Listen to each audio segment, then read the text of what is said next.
Cristo Jesús.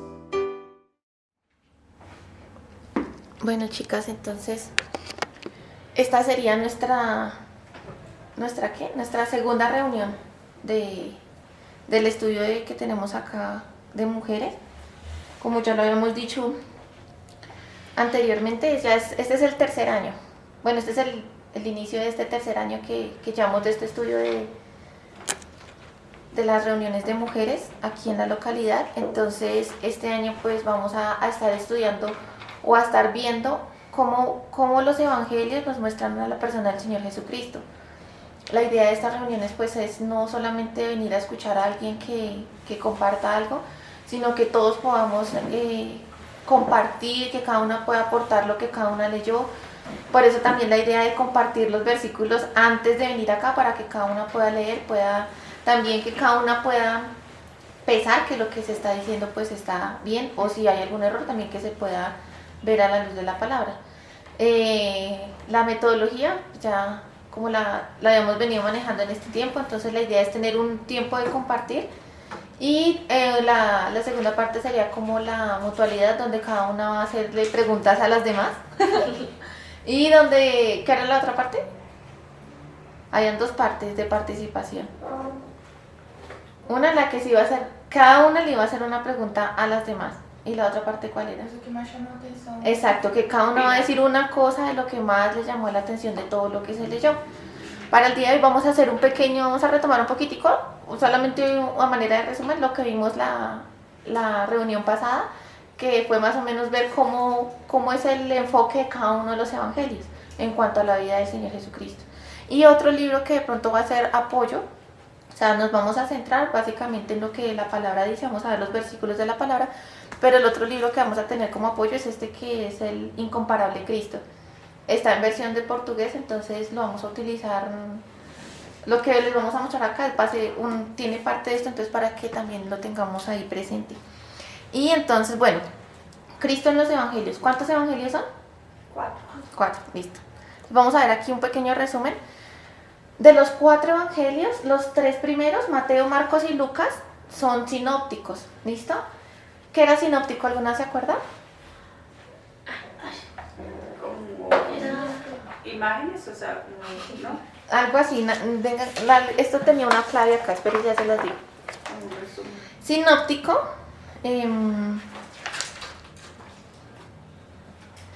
sinóptico quiere decir que presenta una sinopsis de la vida de Cristo. La palabra sinopsis viene de 2 palabras griegas que significan ver en conjunto o ver colectivamente. O sea, que es necesario que para poder ver la vida del Señor Jesucristo no nos va a bastar solamente un evangelio, sino que necesitamos de los otros para ver como el conjunto, el colectivo, ¿listo? El cuarto evangelio es el evangelio de Juan, que es un evangelio más personal. Entonces, ¿qué pasa con los 3 sinópticos? Nos van a mostrar que el lugar de ministerio del Señor Jesucristo fue Galilea, en cambio Juan nos muestra cómo fue su ministerio en Judea. Los 3 sinópticos nos presentan a Cristo en acción, todas las cosas que él hizo. Y el evangelio de Juan nos presenta a Cristo en meditación y comunión. Mateo, ¿a quién va dirigido? A los judíos. A los judíos. Marcos, a los romanos. Y Lucas, a los griegos. Aquí están debajo de cada uno, ahí está para que lo puedan mirar. Y Juan, su evangelio está dirigido a todo aquel que vaya a creer. ¿Listo? Fuera de eso, entonces, cuando nosotros miramos el enfoque que cada uno de los libros tiene, vemos que Mateo nos presenta al Señor Jesucristo como Rey, Marcos nos presenta al Señor Jesucristo como siervo, y Lucas nos presenta al Señor Jesucristo como Hijo de Hombre. Juan, que es el Evangelio personal, nos presenta a Jesucristo directamente como Hijo de Dios, como el Verbo de Dios. ¿Listo? Entonces eso es como para tener un pequeño resumen de lo que vimos la reunión anterior. Ahora, la persona de Cristo. Hay 2 preguntas que la idea es que estas preguntas se puedan ir respondiendo o desarrollando a lo largo de las reuniones y a lo largo de lo que vamos a ir estudiando. Estas 2 preguntas son la base del cristianismo, ¿sí?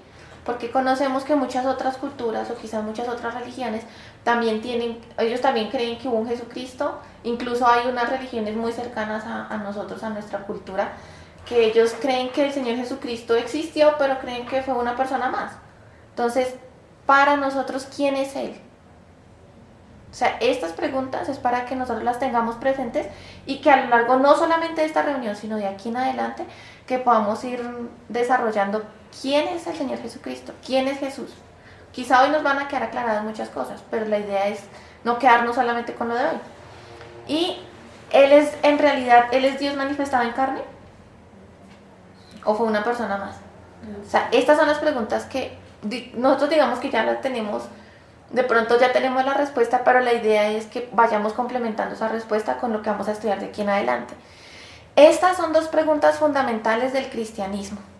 El Nuevo Testamento testifica claramente que Dios era verdaderamente Dios, que el Señor Jesucristo era verdaderamente Dios y verdaderamente hombre. ¿Listo? Entonces esto es como un pequeño adelanto de la respuesta a esas dos preguntas. ¿Listo?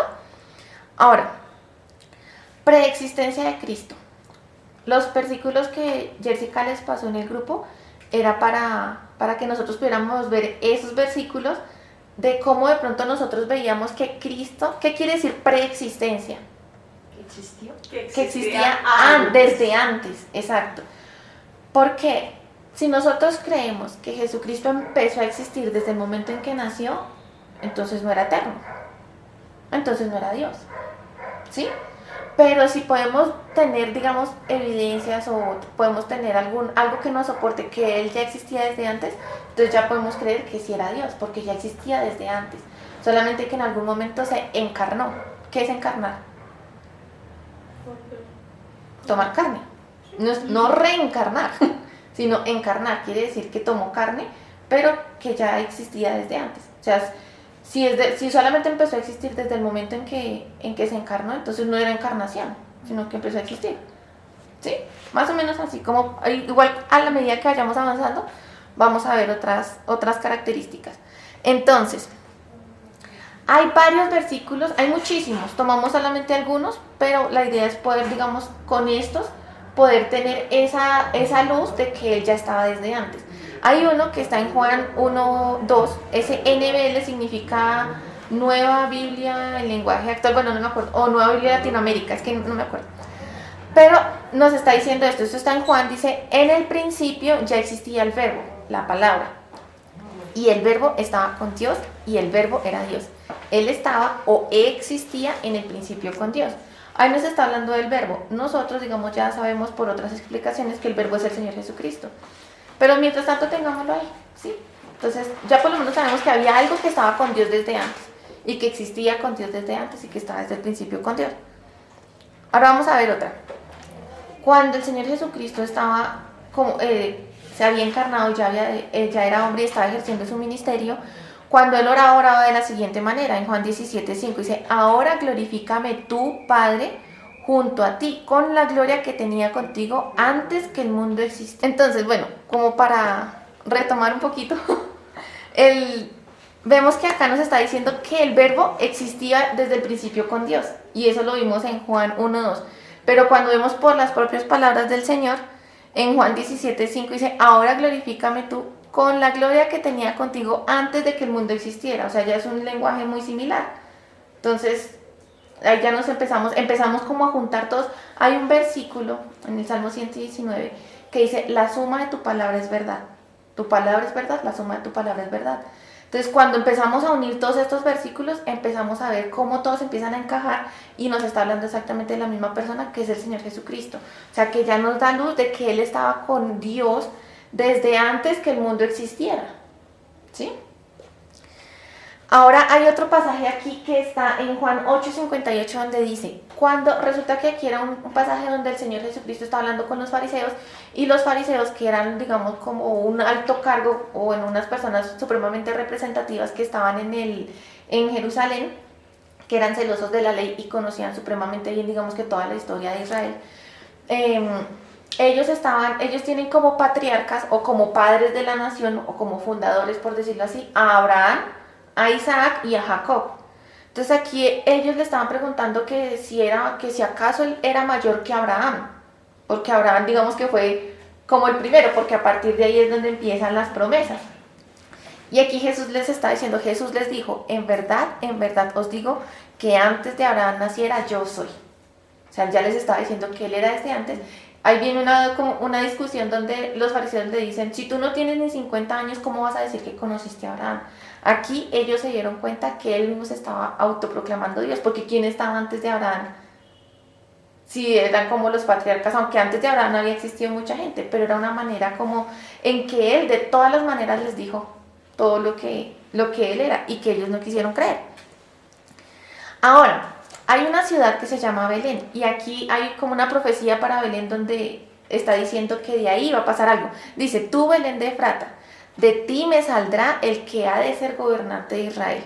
Y sus orígenes, ¿cómo son los orígenes de ese gobernante? Son desde tiempos antiguos, desde los días de la eternidad. ¿Qué es eternidad? Que no tiene fin. No tiene ni principio ni fin. Entonces aquí ya nos está diciendo que ese gobernador que iba a salir de Belén o que iba a nacer de ahí de Belén, sus inicios estaban desde la eternidad, o sea que era Dios, porque ¿quién más tiene esa característica? Hay otro. Resulta que cuando nosotros leemos Primera de Corintios 1:24, en la segunda parte de ese versículo nos está diciendo, Cristo es el poder de Dios y la sabiduría de Dios. Y cuando nosotros leemos Proverbios, está diciendo ahí, yo la sabiduría. O sea, él mismo está hablando de sí mismo. Dice, yo la sabiduría fui establecida desde la eternidad.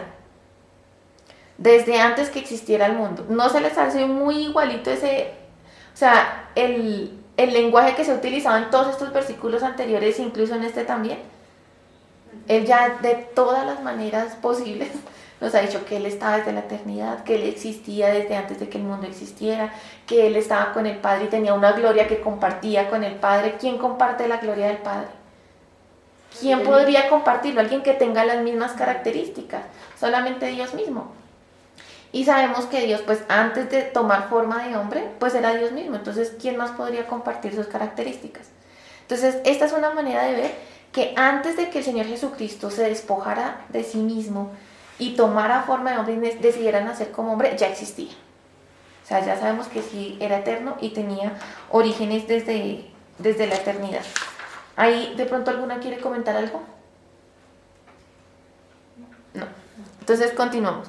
Esa es como la primera parte de esta reunión. Era como poder ver cómo la misma palabra.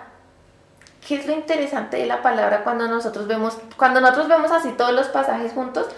Es asombroso, es súper, que uno queda como sorprendido de ver todo esto, pero piensen en algo, que cada uno de estos libros y cada uno de estos pasajes fueron escritos por personas diferentes en tiempos totalmente diferentes. Donde el que escribió un libro, pasaron años, ese autor ya había muerto, después vino otro y escribió lo mismo. Y todo concuerda, y todos están hablando de la misma persona.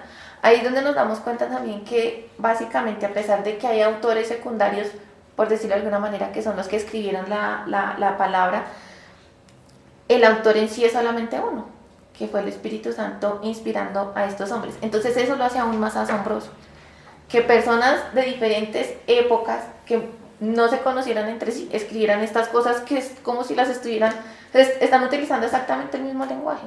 ¿Listo? Entonces, eso es como para ver que él ya existía desde antes. O sea que bueno, y hay otro tema, creo que no está aquí, pero hay otro tema que se llaman las teofanías. ¿Alguna sabe qué son teofanías? No las había escuchado. ¿No las habían escuchado ustedes? Listo. Teofanías es como cuando Dios se aparece al hombre, ¿sí? Yo quiero preguntarles, nosotros sabemos que Dios es Padre, Hijo y Espíritu Santo, ¿sí? Y hay una razón específica, hay como una función específica que tiene el Hijo en la Trinidad, ¿sí? Que aparte de haber cumplido el plan de redención, hay algo específico que no cumplen las otras tres personas tampoco. Dicen que Él es, ¿qué hace? Bueno, es que no sé cómo hacer la pregunta, pero ¿qué hace Jesús por la Trinidad? O sea, en representación de la Trinidad. ¿Qué es Él en representación de la Trinidad? La salvación. De la Trinidad, no para nosotros. Él es quien manifiesta el Padre. Sí, Él es el que manifiesta al Padre, pero hay algo al que quiero llegar. El hijo. ¿Qué más? Bueno, como lo más. Bueno, se las voy a decir. Él es la imagen del Dios invisible. Ahí no nos está diciendo que el Espíritu es la imagen, no nos está diciendo que el Padre es la imagen, sino que el Hijo es la imagen. Entonces, cuando nosotros vemos algo de Dios, ¿a quién estamos viendo? Al mismo Padre. A la imagen, a la imagen. ¿Y quién es la imagen? El Hijo. Entonces, si nosotros vemos claramente cuando estudiamos, hace poquito terminamos de estudiar Éxodo. ¿Se acuerdan que para la reunión final de Éxodo hicimos una pregunta de que en qué escena se podía ver específicamente al Hijo? ¿Se acuerdan de esa pregunta? ¿Se acuerdan de la respuesta? Sí. ¿Qué? ¿En dónde era? En el ángel de... En el ángel. Entonces, ahí vemos que si la imagen de Dios es Cristo, y antes de que Cristo naciera como hombre, ya habíamos visto algo de Dios, ¿a quién estábamos viendo?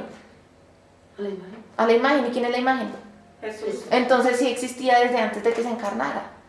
¿En qué ejemplos podemos ver a la imagen de Dios manifestándose al hombre? O sea, al Hijo manifestándose.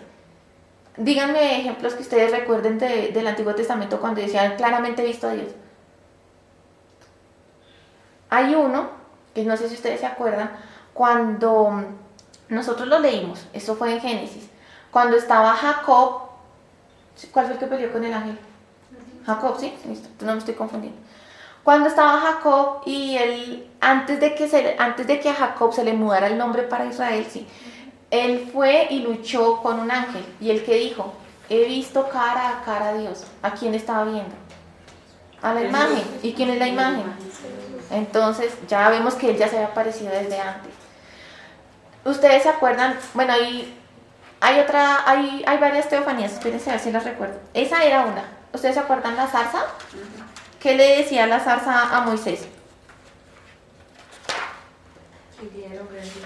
Que él era Dios, que Moisés le preguntó, si me preguntan con quién estoy hablando, ¿qué les voy a decir? Con yo soy, quítate el calzado que estás en el lugar santo. ¿Con quién estaba hablando? Con Dios. Con Dios. Y él lo vio, ¿cierto? Y si lo vio, ¿qué estaba viendo? La imagen de Dios. ¿Y quién es la imagen de Dios? Listo. Entonces, puede que hayan más ejemplos, pero digamos que con eso ya hay muchos más ejemplos. O sea, si nos ponemos... Algo que yo pensaba ayer es que nosotros los versículos que vamos a mostrar, cada versículo tiene un estudio precioso. Y de cada versículo podemos sacar muchísimas más cosas porque cada versículo viene anclado a un contexto, a un libro, a una enseñanza. Solamente vamos a tomar estos versículos para ver específicamente al Señor Jesucristo. Entonces, si nosotros nos ponemos a estudiar teofanías, esto nos da para otro estudio, ¿sí? Entonces solamente es como vamos a tomar esas pinceladas porque el centro de lo que estamos mirando en estas reuniones es la vida del Señor Jesucristo. Pero obviamente la vamos a ver, nuestro enfoque va a ser verla en los evangelios, pero sabemos que toda la Biblia habla de Cristo, entonces es imposible no tomar pinceladas de otros pasajes, ¿listo? Ahora, esta parte es súper chévere, en esta parte lo que vamos a hacer es mostrar qué son profecías. Algo que va a acontecer. Sí, las profecías tienen como diferentes aspectos, pero digamos que vamos a mirar cómo desde el Antiguo Testamento muchos profetas o habían muchas profecías donde nos decían que iba a venir un Mesías y nos iban a dar como pinceladas de las características que él iba a tener. Vamos a ver cómo se hicieron esas profecías, o sea, vamos a mostrar como las profecías que se hicieron con respecto a él. Y vamos a ver en el Nuevo Testamento cómo nos explicó que se cumplieron esas profecías. Ahora, suponiendo que haya otra persona que haya cumplido esas mismas características, vamos a ver si hay otra que las haya cumplido todas. Entonces, a medida que vayamos viendo estas profecías, cada uno vaya mirando si esas profecías encajan con el Señor Jesucristo y lo que Él hizo. Para nosotros darnos cuenta si en realidad esas profecías estaban hablando de Él y si en realidad se cumplieron con Él, ¿sí? En esta parte... Si quieren yo les comparto después la presentación, porque lo que voy a plasmar acá es solamente la Biblia. O sea, cogí los versículos y los pegué acá, pues para no estarlos buscando, porque son muchísimos. Sí. ¿Listo? Entonces, vamos a ver la primera. Nos dice que sería simiente de la mujer. ¿Qué simiente? Embarazo. Sí, exacto, sí, es como algo que viene de semilla. Entonces, cuando uno siembra una semilla, pues sale una planta. Entonces, es algo que iba a ser descendencia de la mujer, que iba a ser fruto de la mujer, ¿listo? En Génesis 3:15 se nos decía, y pondré enemistad entre ti y la mujer. ¿A quién le está hablando acá? Antes de continuar. ¿Al hijo? No, aquí le está hablando a la serpiente. Cuando ya el ser humano cayó, aquí Dios le está hablando directamente a la serpiente. Entonces le está diciendo a la serpiente, y pondré enemistad entre ti y la mujer, entre tu descendencia y la descendencia de ella. Su descendiente, ¿cuál? El de la mujer, te golpeará la cabeza. ¿A quién? A la serpiente. Y tú le golpearás el talón o el calcañar, como dice ahí en la Reina Valera. Vamos a ver qué nos dice el Nuevo Testamento del cumplimiento de este pasaje, que de pronto cuando lo leímos en Génesis uno decía, pero... O de pronto lo pasamos así porque es solamente un versículo chiquito. En Gálatas 4:4 dice, pero cuando vino el cumplimiento del tiempo, Dios envió a su Hijo, nacido de mujer y nacido bajo la ley. Allá vemos, pero entonces ustedes se preguntarán, pero ¿cuántos nacieron de mujer? Listo, aquí estamos mirando de a poquitos si él en realidad cumple todas las características. Hasta aquí, ¿nació de mujer? Sí, listo. Y aquí dice otro, en Lucas 2:7 dice, y dio a luz a su hijo primogénito y lo envolvió en pañales y lo acostó en un pesebre porque no había lugar para ellos en el mesón. O sea, ahí ya sabemos que por lo menos sí era simiente de la mujer. Entonces ya, vamos chuleando, sí cumplió esa profecía. Pasemos a la otra. Sería descendiente de Abraham. Cuando nosotros miramos más o menos Mateo en el capítulo 1 y Lucas en el capítulo 3, ambos capítulos están describiendo la genealogía del Señor Jesucristo. O sea, empiezan a mostrar los padres. Uno lo muestra desde Adán, que Adán tuvo a este y este tuvo a este, y otro lo muestra desde Abraham. Pero ambos se enlazan. Entonces vamos a ver por qué decía la palabra que iba a ser descendiente de Abraham. Dice, pues Abraham sin duda llegará a formar una nación grande y poderosa, y todas las naciones de la tierra serán bendecidas por medio de él. En Génesis 12:13 dice más o menos que todas las familias de la tierra. O sea, aquí nos está diciendo que lo que provenga de su linaje iba a ser bendito, ¿sí? Ahora vemos en Hechos, dice, del pacto que Dios hizo con nuestros padres diciendo a Abraham, en tu simiente serán benditas todas las familias de la tierra. Y en Mateo, en los libros de las genealogías, dice, libro de la genealogía de Jesucristo, hijo de David, hijo de Abraham. Ya van dos chulitos. Y ustedes dirán, pero ¿cuántos no eran hijos de mujeres, hijos de Abraham? Ya por lo menos vamos viendo que esos dos los está cumpliendo, ¿sí? Vamos a ver la siguiente. Sería descendiente de Isaac. Solamente como para hacer un recorderis, digamos que el patriarca fue Abraham. ¿Abraham a quién tuvo? ¿Cuál fue el hijo de la promesa? Isaac. ¿Isaac a quién tuvo? A Jacob. Jacob después su nombre mudó a Israel y Jacob tuvo 12 hijos. Y de uno de esos 12 hijos era Judá. Entonces, como para entender de aquí en adelante, porque vamos a ver un poquito de genealogía en estas primeras profecías. En Génesis 17 nos dice, respondió Dios, ciertamente Sara tu mujer te dará a luz un hijo y llamará su nombre Isaac. Y confirmaré mi pacto con él como pacto perpetuo para sus descendientes después de él. Entonces ya sabemos que venía por Abraham, después por Isaac. Ahora vamos a ver si él también era hijo de Isaac. Entonces dice, libro de la genealogía de Jesucristo, hijo de David, hijo de Abraham, Abraham engendró a Isaac, Isaac a Jacob, Y en el otro, ese es uno de los pasajes. En Lucas dice, hijo de Abraham, hijo de Isaac, hijo de Igual, yo les voy a compartir esto para que ustedes también lo puedan leer. Sería descendiente de Jacob. O sea, ahí vamos en esa misma línea. Resulta que una vez un profeta que estaba, es un relato largo, pero un profeta un día hizo una profecía a favor de Israel. Entonces Balaam estaba diciendo, lo veo a él, pero no aquí ni ahora. Lo percibo, pero de lejos. En un futuro distante, una estrella se levantará de Jacob. ¿Qué va a ser esa estrella? Un cetro surgirá de Israel. ¿Saben qué es un cetro? Lo que tienen los reyes, como el cetro. Dice, ¿y qué va a hacer esa estrella que va a tener ese cetro? O sea, que va a tener un reinado. Dice, aplastará la cabeza del pueblo de Moab y partirá el cráneo de la gente de Set. Esos eran como enemigos específicos que tenía Israel en ese tiempo. Pero ¿se acuerdan que dijo en Génesis que iba a ser la simiente de la mujer con la culebra? Aplastar. Le iba a aplastar la cabeza. Y aquí está diciendo que aplastará la cabeza de sus enemigos. no, es como mucha coincidencia, ¿no? Pero bueno, vamos a mirar las otras. Eso es de números 24 y 17. Sí, ese es de ahí. Entonces, aquí ya sabemos que de Jacob se iba a levantar una estrella que iba a tener el cetro y que iba a aplastar la cabeza de los enemigos. O sea, que algo que iba a venir como de la descendencia de Jacob. Miramos en las genealogías y dice, hijo de Jacob, hijo de Isaac, hijo de Abraham, O sea, que también era hijo de... ¿Cómo va? De Lucas.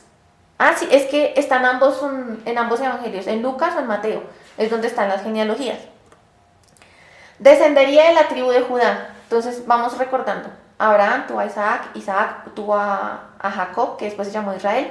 Israel tuvo a los 12 patriarcas, o a los que digamos, 12 tribus. fundaron las 12 tribus, y una de esas tribus era Judá. ¿Se acuerdan en Génesis, cuando leímos Génesis, que cuando Jacob, estando en vida, bendició a sus hijos, la bendición para Jacob dijo, nunca se apartará el cetro de Judá? ¿Qué es el cetro? Algo que manejan los reyes, listo, solamente para ir refrescando. Entonces vemos en Génesis 49:10 que dice, el cetro, aquí es cuando Jacob está haciendo esa bendición, dice, el cetro no se apartará de Judá, ni la vara de gobernante de entre sus pies, hasta que venga Silo, y a él sea dada la obediencia de los pueblos. En otra versión nos está diciendo que es eso de Silo, lo tradujeron así, hasta que venga aquel a quien le pertenece. ¿A quién le pertenece quién? El cetro, o sea, el reinado verdadero. Aquel a quien todas las naciones le honrarán. O sea, ya sabemos que algo iba a pasar en Judá, que alguien iba a venir de su descendencia que iba a tomar el cetro que le correspondía, ¿sí? Y vemos entonces en las genealogías, en los evangelios, donde dice hijo de Aminadab, hijo de Aram, hijo de Rom, hijo de Fares, hijo de Judá. O sea, hasta ahí va cumpliendo todas. Señora. En Lucas, para saber de qué pasaje estaba. Sí, ahí están los pasajes. O sea, yo no los voy a mencionar todos porque ahí están. Entonces, si yo les digo Lucas y Mateo, pues ahí ustedes ven los pasajes, ¿listo? Sería heredero del trono de David. David, bueno, cuando nosotros nos ponemos a mirar bien las genealogías, las que están en Mateo y en Lucas, ahí nosotros nos damos cuenta que David también venía de la tribu de Judá. Y de la tribu de Judá era donde estaban ¿quiénes? Los reyes, los que iban a tener el cetro. Y ellos iban a sostener el cetro ¿hasta cuándo? Hasta que viniera quien en realidad le pertenecía, que fue lo que vimos en el pasaje anterior. Entonces en Isaías 9:7 nos dice, su gobierno y la paz nunca tendrá fin, reinará con imparcialidad y justicia desde el trono de su antepasado David. O sea, ahí ya nos empieza como a poner más específica la cosa, no solamente iba a ser hijo de Abraham, de Isaac, de Jacob, de Judá, sino que también iba a venir de la descendencia de David. Y hasta el momento todos van cumpliendo esa línea. Y que vemos en las genealogías en Mateo y en Lucas también dice, libro de la genealogía de Jesucristo, hijo de David, hijo de Abraham. O sea, aquí ya vamos aumentando la lista y vamos descartando candidatos también. Sí hay más candidatos. Su lugar de nacimiento. En Miqueas, ¿qué nos dice? Pero tú, oh Belén Efrata, ya lo habíamos leído en las de la preexistencia. Este pasaje ya lo hemos leído. Entonces dice, pero tú, oh Belén Efrata, eres solo una pequeña aldea entre todo el pueblo de Judá. No obstante, en mi nombre saldrá de ti un gobernante para Israel, cuyos orígenes vienen desde la eternidad. Entonces ya sabemos que ese gobernante no iba solamente a cumplir las características de genealogía, sino que también iba a salir de esa ciudad. ¿Listo? Ahora vamos a ver qué nos dicen los evangelios en cuanto al nacimiento del Señor. Dice, Jesús nació en Belén de Judea durante el reinado de Herodes. Listo. Ahí vamos descartando y chuleando. ¿Listo? Nacería de una virgen. Vemos en Isaías que dice, muy bien, el Señor mismo les dará señal. ¿Qué señales iba a cumplir este personaje? Miren, la virgen concebirá un niño, dará a luz un hijo y lo llamará Emmanuel, que significa Dios con nosotros. Ahora veamos lo que dicen los evangelios, a ver cómo fue el nacimiento del Señor. Dice, este es el relato de cómo nació Jesús el Mesías. Su madre María estaba comprometida para casarse con José, pero antes que la boda se realizara, mientras todavía era virgen, quedó embarazada, mediante el poder del Espíritu Santo. En esa característica sí ya se descalifica más de uno, porque pueda que hayan muchos que hayan compartido esa misma genealogía, que también hayan nacido en Belén, pero ¿quién ya nació de una virgen? Ahí ya más de uno ya va saliendo del listado. ¿Listo? Vamos a mirar otra. La matanza de los niños, que era un hecho que iba a acompañar el nacimiento del Mesías. Esto dice el Señor. Eso está en Jeremías. Dice, en Ramá se oye una voz, profunda angustia y llanto amargo. Raquel llora por sus hijos, se niega que la consuelen porque sus hijos ya han muerto. ¿Qué era Ramá? Les voy a decir, Ramá era una ciudad que estaba cerca de Belén, donde anteriormente, cuando lo leímos en Génesis, cuando murió Raquel, cuando murió Raquel, que era una de las esposas de ¿quién? ¿De quién? ¿De Jacob? No, no porque Jacob tuvo 4. Raquel pero sí era él. Sí era él, sí. Entonces resulta que Jacob, que fue el que tuvo a los 12, él tenía 2 esposas que eran hermanas y las otras 2 concubinas. Y es que es bueno recordar así en grupo. Entonces resulta que Raquel era la que Jacob más amaba. Y ella no podía tener hijos, que fue como una lucha que tuvo con su hermana en vida. Cuando tuvo su segundo hijo murió, y en esa ciudad donde murió la enterraron, que fue en Ramá. Entonces es como una manera muy poética de decir que ahí donde está Raquel, que era Ramá, ahí ella está llorando a sus hijos porque los mataron. ¿A cuáles hijos? A los de la ciudad porque los estaban matando. O sea, todos los niños que estaban en esa ciudad. Si vemos más o menos el lenguaje poético ahí en esa profecía.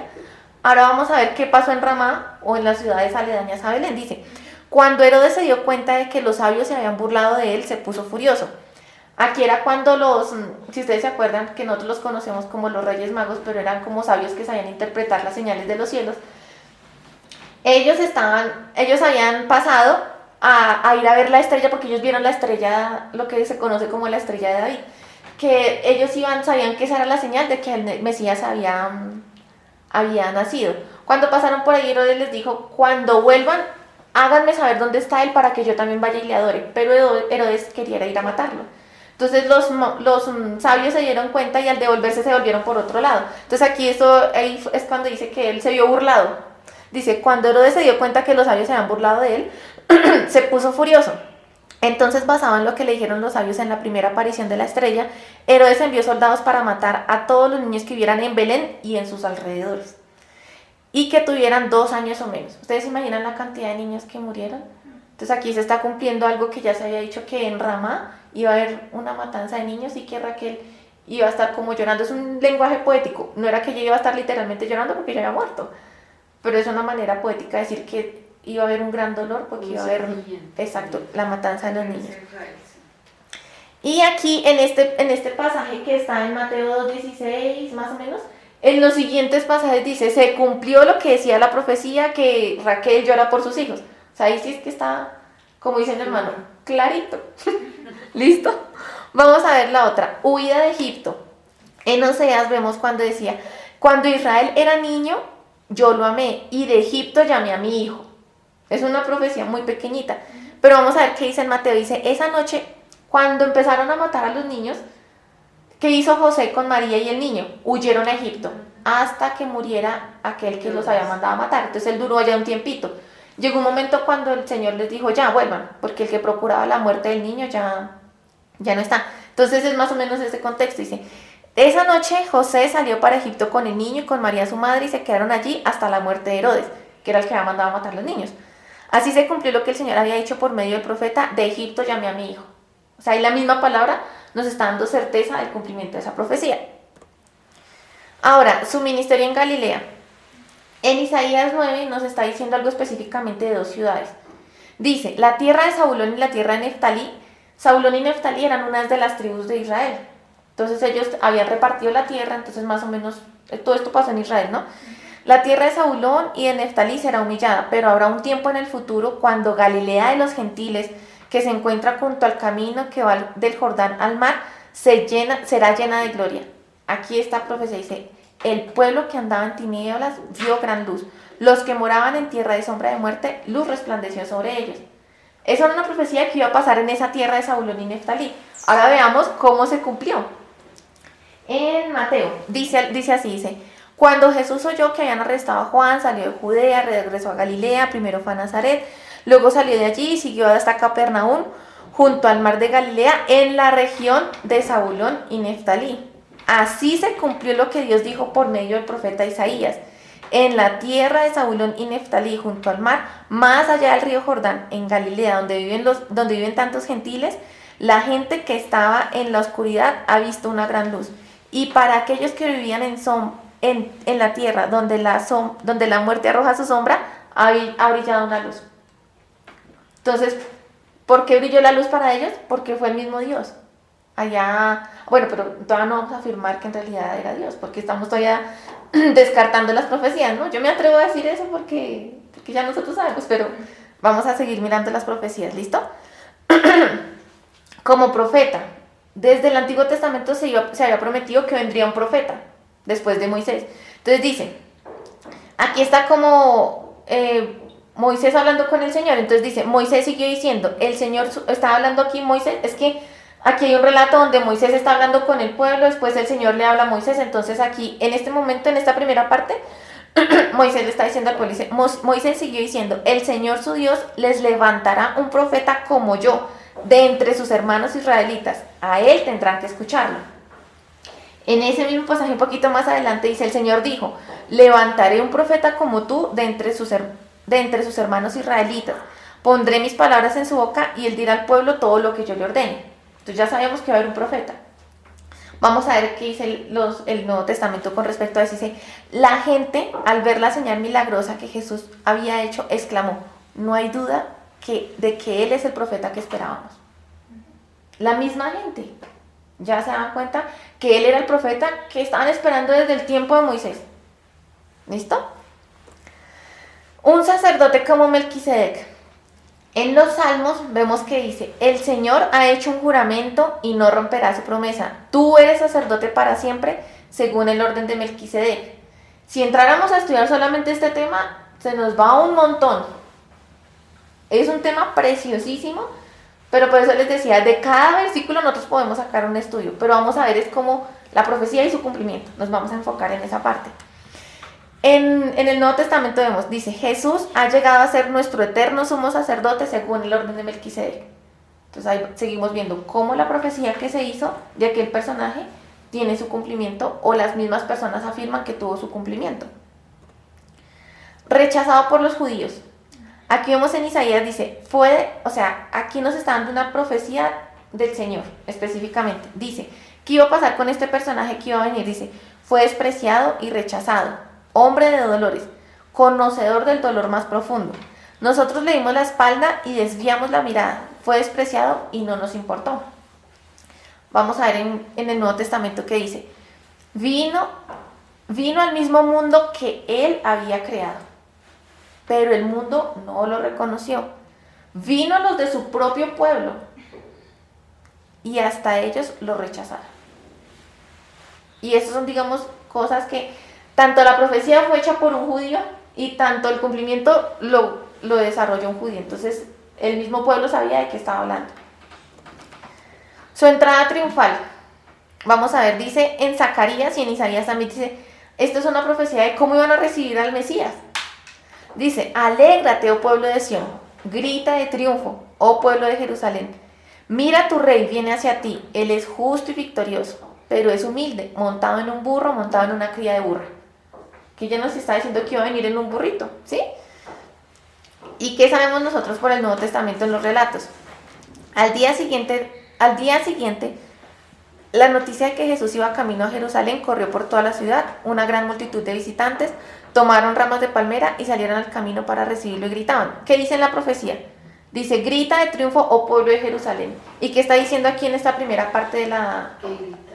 Que el pueblo de Jerusalén, cuando supo que iba a venir, se alarmaron. O sea, ahí ya se está cumpliendo una parte y la otra. Vamos a ver el resto. Dice, ¿qué decían ellos? Alabado sea Dios, bendiciones al que viene en el nombre del Señor, viva el Rey de Israel. Jesús encontró un burrito y se montó en él, y así se cumplió la profecía que dice. No temas, pueblo de Jerusalén, mira, tu rey ya viene montado en la cría de una burra. Cuando nosotros leemos en la Reina Valera, dice en un pollino. Un pollino es un burrito chiquito, un burrito baby, ¿sí?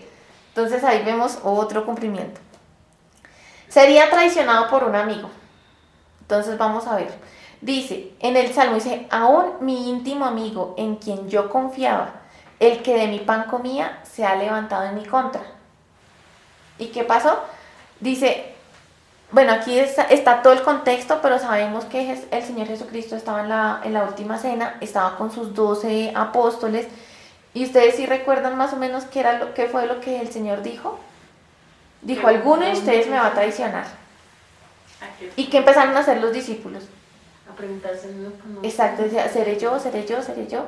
Cuando nosotros juntamos ese mismo relato en los 4 evangelios, entonces lo voy a contar así, no lo voy a leer, ahí está el texto, pero les voy a contar como el compilado. Entonces resulta que ahí nos está diciendo, seré yo, seré yo, seré yo. Cuando Judas se pregunta, seré yo maestro, el Señor le dice, tú lo has dicho. En otro relato nos dice, el que moje el pan conmigo, él será el que me va a traicionar. Y Judas fue y lo mojó. En otro relato nos dice que el Señor le dijo a Judas, ve y apresúrate a hacer lo que tienes que hacer. Y Judas se fue. Cuando él llegó allá con los que lo iba a traicionar, les dijo, ¿cómo sabremos a quién vamos a prender? Y él les dijo, a quien yo le dé el beso, ese es. Cuando llegaron al bosque, dice que llegaron con piedras, con palos, llegaron como a coger un criminal. Y él se acercó y le dijo, Rabí, y le dio su besito, le dio como un saludo en la mejilla. Entonces el Señor le dice, con un beso traicionas a tu maestro, haz lo que tengas que hacer. Entonces en ese momento prendieron al Señor Jesús. Se cumplió todo, el que comí, que es lo que dice acá en el Salmos, en quien yo confiaba, el que de mi pan comía, se ha levantado contra mí. Y sabemos que pues que Judas fue el que lo traicionó de todas las maneras. Y el Señor Pues llama sí. de amigo. Y el Señor aún así lo llamaba de amigo. El Señor sabiendo lo que él iba a hacer. Entonces, para que veamos también, eso nos deja ver también como pinceladas del carácter del Señor. Vamos a ver, sería vendido por 30 piezas de plata. Aquí hay una profecía también de Zacarías donde él está diciendo, así que les dije, si les parece bien, páguenme lo que consideran que me merezco, pero solo si lo quieren. Entonces ellos valuaron mi pago en 30 monedas de plata. ¿Y cuánto fue lo que los fariseos le ofrecieron a Judas por entregar al Señor? Dice, ¿y cuánto me pagarán por traicionar a Jesús? Y ellos le dieron 30 piezas de plata. Siguiendo este mismo relato, vemos que se cumplió otra profecía. Dice que ese dinero sería devuelto para comprar el campo del alfarero. En Zacarías, en ese mismo contexto, dice, entonces el Señor me dijo, arrójalo al alfarero. Ese magnífico precio con que me valoraron, o sea, le pusieron precio que eran las 30 monedas, tome pues las 30 piezas de plata y las arrojé al alfarero en la casa del Señor, dice en Zacarías. En otras versiones dice, y las arrojé al tesoro, ¿sí? Ahora vamos a ver qué pasó con esas 30 monedas que le dieron a Judas. A Judas le dieron esas, ustedes de pronto sí lo saben, ¿qué pasó con esas monedas? Fue comprado el campo. Las devolví. Pero él las devolvió, exacto, él las devolvió porque él después sintió un remordimiento por haber hecho lo que hizo y fue y las devolvió. Entonces dice, y los principales sacerdotes tomaron las piezas de plata y dijeron, no es lícito ponerlas en el tesoro del templo, puesto que es precio de sangre. O sea, ellos sabían que ese era el precio de la sangre de una persona, que ese era el valor con que habían comprado a otro por entregar a alguien. Dice, y después de orar consejo, compraron con ellas el campo del alfarero para sepultura de los forasteros. O sea, compraron allá un terreno que iba a ser como un cementerio para los extranjeros, ¿sí? Ahora, el puesto del traidor debía ser tomado por otro. Que aquí vemos que desde la antigüedad, desde el Antiguo Testamento, en el Salmo había dicho algo que le iba a pasar a ese traidor. Dice, cuando llegue el momento de juzgar su caso, o sea, iban a juzgar lo que él hizo, y lo declaren culpable. Bueno, le dice que lo declaran culpable. Dice, tomen como pecado sus oraciones. O sea, ni siquiera sus oraciones iban a ser escuchadas. Que sean pocos sus años y que otro tome su lugar. Ahora vemos ahí en Hechos qué fue lo que pasó. Dice que Judas, bueno, aquí en esta primera parte dice que Judas cayó de cabeza, él se ahorcó y bueno. Y después de ese relato de la muerte de él, dice, como esto estaba escrito en el libro de los Salmos. ¿Y la promesa en dónde estaba? En los Salmos. Y aquí están diciendo qué fue lo que pasó. Dice, esto estaba escrito en el libro de los Salmos, continuó Pedro, donde dice que su casa quede desolada y que nadie vive en ella, y también dice que otro tome su lugar. ¿Que otro lo va a traicionar? No, que otro iba a reemplazar esa función que él estaba haciendo. Esta primera parte donde dice que su casa quede desolada y que nadie vive en ella, eso estaba en el Salmo 69. Solamente que yo solamente puse esta pues para no llenar tantos versículos, porque ya eran altos. Entonces ahí vemos que hasta el traidor habían habían como profecías que todas estaban cumpliendo alrededor de Jesús. Entonces, o mucha coincidencia o en realidad él era de quien hablaban las profecías. Vamos a ver otra. Testigos falsos lo acusarían. En los Salmos vemos que dice, no me entregues a la voluntad de mis adversarios. Aquí vemos que es como un grito de angustia, ¿no? ¿Ustedes se acuerdan cuando el Señor Jesucristo estaba antes de que fuera entregado, que él estaba llorando en gran angustia y que incluso tuvo bueno, no me acuerdo cómo se llama, pero eso se llama hermatridosis. ¿Qué quiere decir eso? Es un término médico donde dice que la hermatridosis es que cuando una persona está en gran angustia, los vasitos, ¿cómo se llaman? Capilares. No. Bueno, los vasitos sanguíneos. Los vasitos sanguíneos se revientan y pues al reventarse la sangre sale y como él estaba en gran angustia, la sangre se mezcló con el sudor. Por eso se decía que él estaba sudando como grandes gotas de sangre. Porque la angustia era tal, porque él sabía lo que iba a padecer, él sabía lo que iba a venir a continuación. Él sabía los latigazos, de todo lo que él iba a padecer. Entonces él estaba en gran angustia. Incluso mientras ustedes se acuerdan cuando él estaba ahí clavado en la cruz, que él hablaba, él hacía un esfuerzo por pronunciar ciertas palabras y una de esas oraciones era así como, Padre, por favor, perdónalos. O sea, todo ese tiempo estuvo en gran angustia. Entonces aquí vemos como esta oración que estaba haciendo David, pero que estaba haciendo al mismo tiempo una profecía de lo que el Señor iba a hacer. Miren lo que dice, no me entregues a la voluntad de mis adversarios, porque testigos falsos se han levantado contra mí y los que respiran violencia. O sea, ya sabía que iban a haber testigos falsos en contra de él. Y dice acá, en Mateo dice, aunque muchos testigos falsos se presentaban, al fin vinieron 2 testigos falsos que dijeron, este dijo que podía derribar el templo, O sea, ahí nos damos cuenta que incluso en el momento en que él estaba siendo como juzgado, antes de que se le dictara su sentencia o su condena, vemos que hubo alrededor de ese hecho, hubo testigos falsos que venían y decían un montón de cosas, pues para lograr condenar al Señor, que era lo que ellos querían. Dice, permanecería en silencio cuando fuera acusado. ¿Quién hace eso? Ustedes, bueno, los que tenemos hermanos, que creo que todos, cuando a uno le echan la culpa de algo y uno sabe que el otro lo hizo, a uno le da mucho mal genio y uno trata de esclarecer las cosas y decir, fue la otra persona, yo no fui.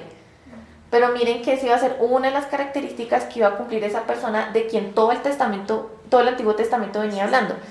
En Isaías y en Salmos vemos que dice así, se fue oprimido y tratado con crueldad. Sin embargo, no dijo ni una sola palabra.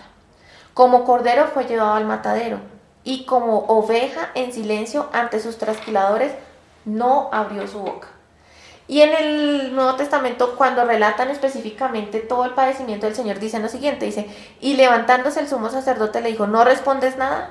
¿Qué testifican estos contra ti? Los testigos falsos. Mas Jesús callaba.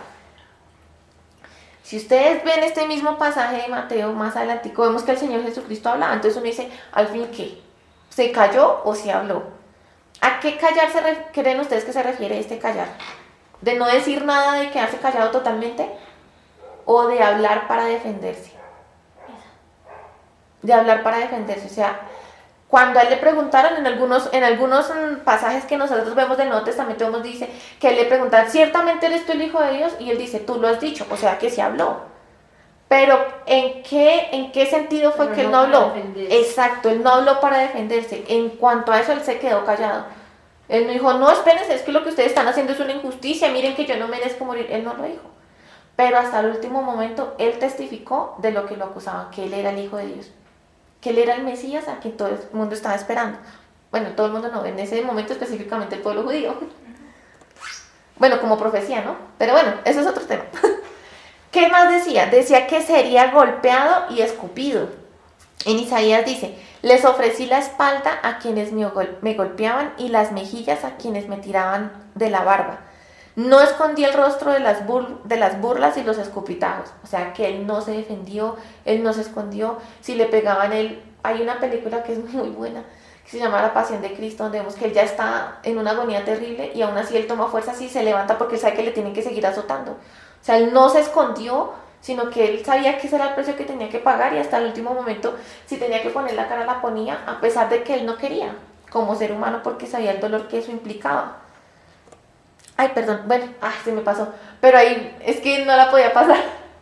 Pero bueno, ahí es donde vemos que en el padecimiento del Señor, Él nunca escondió la cara, él fue golpeado y maltratado sin que él se defendiera, ni se defendiera ni con su cuerpo de huir, ni con sus palabras. Ahora, sería odiado sin causa. ¿Ustedes creen que lo que hizo el Señor Jesucristo era causa de odio a tal punto de que lo mataran? ¿Qué hizo el malo, humanamente hablando? Supongamos por un instante que él no era Dios. ¿Qué hizo malo para merecer esa condena? Hizo milagros, sanó enfermos, liberó endemoniados. ¿Por qué rayos lo iban a condenar? Entonces, ahí es una clara evidencia de que lo odiaron sin causa. ¿Cuál era la razón del odio? ¿Cuál? Nada. Uno era ni siquiera para decir que fue que él provocó rebeliones contra los gobernantes de esa época, porque incluso cuando tuvo que pagar impuestos lo pagó. Entonces, dice Salmos, dice, los que me odian sin motivo suman más que los pelos de mi cabeza, que los cabellos de mi cabeza. O sea que imagínense, todo este cabello eran mucho más los que lo odiaban sin motivo. Muchos enemigos tratan de destruirme con mentiras, me exigen que devuelva lo que no robé. Y vemos en Juan, dice, cualquiera que me odia a mí también odia a mi Padre. Si yo no hubiera hecho entre ellos esas señales tan milagrosas que nadie más podría hacer, no serían culpables, pero la verdad es que vieron todo lo que hice y aún así nos siguen odiando a mí y a mi Padre. Con eso se cumple lo que están registrados en las Escrituras, me odiaron sin motivo. Sufriría sustitución por nosotros. ¿Qué es sustitución? Reemplazar. Algo que toma el lugar de otra cosa.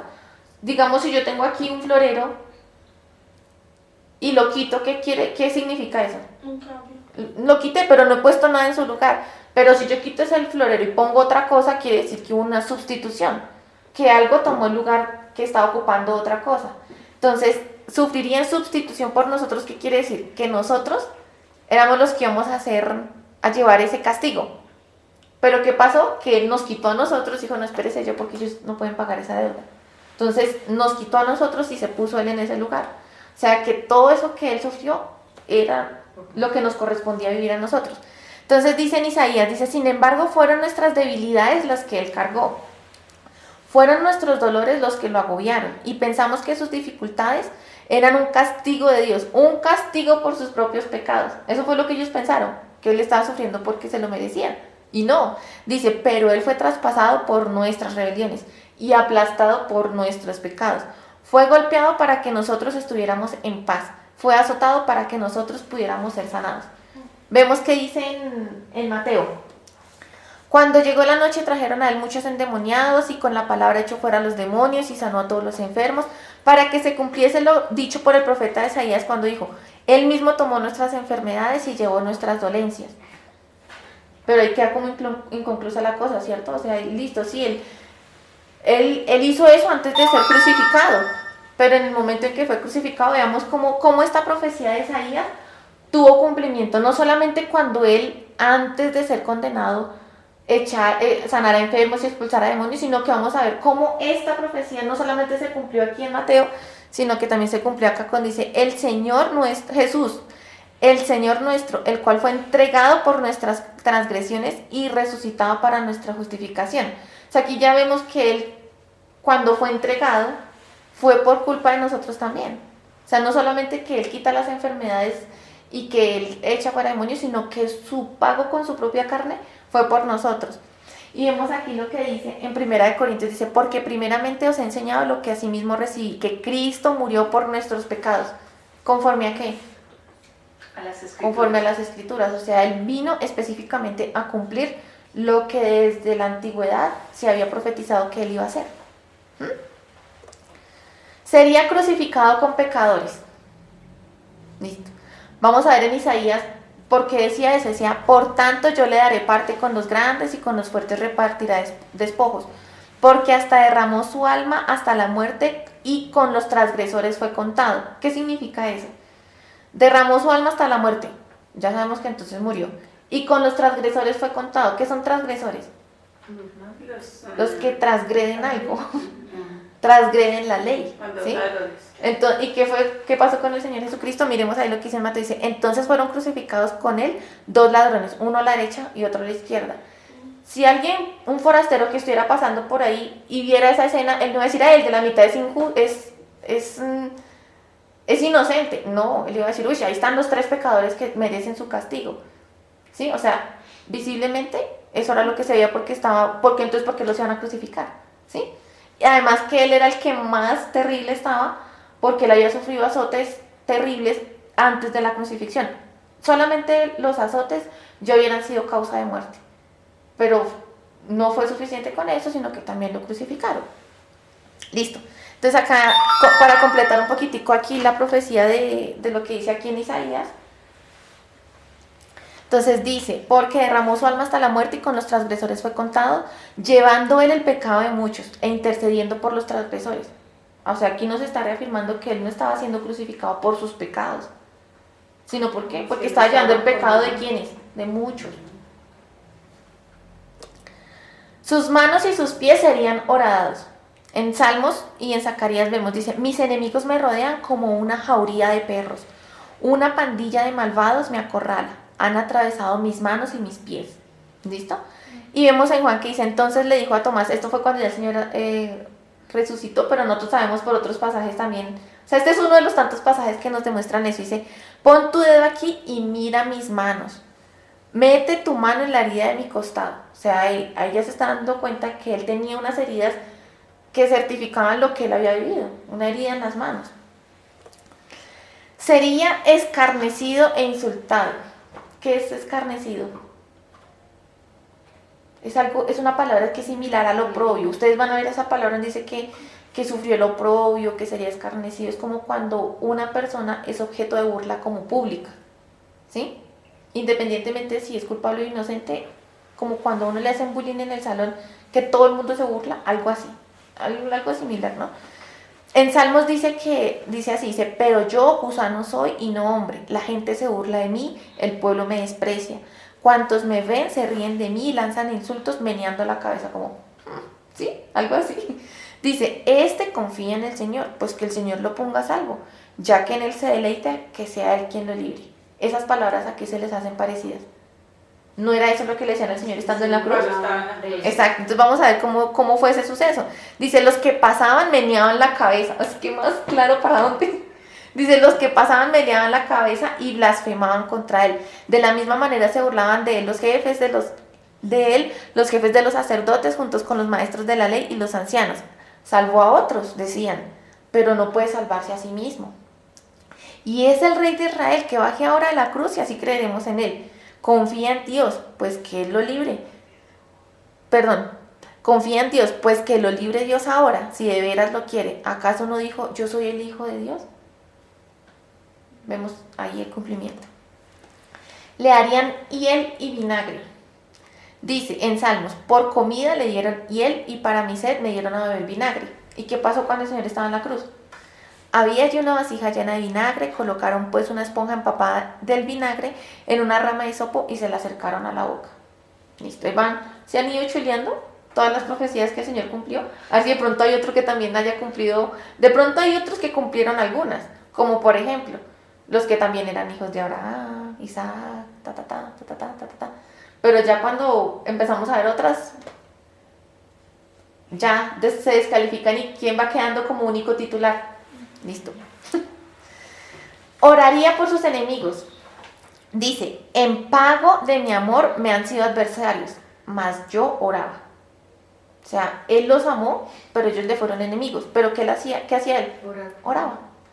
Y vemos que decía en los evangelios, en Lucas, dice, Jesús dijo, Padre, perdónalos porque no saben lo que hacen. ¿Alguno de ustedes, si le están azotando por culpa de otros, diría perdónalos? Ninguno lo haría. ¿Quién podría tener ese carácter y aún sufriendo toda la humillación que ya estaba sufriendo, la agonía que incluso él tenía desde antes? Entonces miremos todas estas cosas. Dice, y los soldados... bueno, ese segundo pedacito hace parte del versículo, pero también hace parte aquí de otra profecía que vamos a ver más adelante. Dice, sería traspasado. En Zacarías dice, entonces derramaré un espíritu de gracia y oración sobre la familia de David y sobre los habitantes de Jerusalén. Me mirarán a mí, a quien atravesaron. Aquí ya nos está diciendo que Jerusalén en algún momento iba a mirar, o mejor, iba a poner sus ojos en alguien quien habían atravesado. ¿Y qué pasará cuando Jerusalén mirara a aquel a quien habían atravesado? Dice, y harán duelo por él como por hijo único. Se lamentarán amargamente como quien llora la muerte de un primer hijo varón. Este pasaje, aunque es duro, a mí me parece también precioso porque quiere decir que aún muchos de los que participaron y consintieron en la muerte de Jesús en algún momento se iban a dar cuenta que él sí era el Hijo del Señor, de Dios. Porque sí que dice, miraron a quien atravesar y lloraron amargamente por lo que hicieron. Miremos qué dice Juan, dice, sin embargo, uno de los soldados le atravesó el costado con una lanza y de inmediato salió sangre y agua. O sea que sí lo traspasaron, ¿sí? Echarían suerte sobre sus ropas. En Salmos, en una versión dice que tirarían los dados. Entonces es una manera de echar suerte, ¿sí? Dice, aunque yo la verdad no sé, bueno, en esa traducción a mí me pareció curioso que dijera que echarían dados, pero yo ni siquiera sé si en esa época existían los dados. En otras versiones dicen era que echarían suertes. Entonces de alguna manera como piedra, papel o tijera, no sé, de alguna manera echaron suertes, ¿listo? Dice, se reparten mi vestimenta entre ellos y tiran los dados por mi ropa. O sea, se iban a rifar la ropa, como a pelearse la ropa. Entonces, ¿quién se va a quedar con la ropa de él? En Marcos y en Juan vemos que dice, después los soldados lo clavaron en la cruz, dividieron su ropa y tiraron dados o echaron suertes para ver quién se quedaba con cada prenda. O sea que incluso hasta eso se cumplió y que iban a rifar sus ropas. Sus huesos no serían quebrantados. Cuando nosotros leemos en Éxodo, yo no sé si ustedes se acuerdan cuando leíamos lo de la Pascua, cuando se daban unas órdenes específicas para sacrificar el cordero. Una de esas órdenes curiosas, nosotros después de que estudiamos la Pascua nos dimos cuenta que era una representación de aquel cordero que iba a morir por nuestros pecados. Y ahí, desde esa época ya se decía que los huesos de ese cordero no iban a ser quebrados. Específicamente qué significa eso no lo sabemos, pero sabemos que era una orden específica de que sus huesos no iban a ser quebrados. En Salmos también vemos eso, dice él, o sea, viene hablando de Jehová y del justo, dice, él guarda todos sus huesos, ni uno de ellos será quebrantado. Ustedes recuerdan, de pronto no sé si lo recuerdan tan claramente, pero ustedes recuerdan cuando en el momento de la crucifixión que pasaron a romperle las piernas, las rodillas a los ladrones.